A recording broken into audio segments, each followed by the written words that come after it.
Всем привет, дорогие друзья! Сегодня у нас 23 июля 2023 года. На улице прохладно, плюс 18 градусов.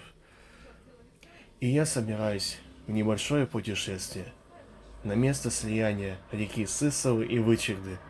Это очень живописное место. И, кстати, несмотря на прохладную погоду, вот сейчас здесь, к юго-востоку от Сыктывкара, идут грозы.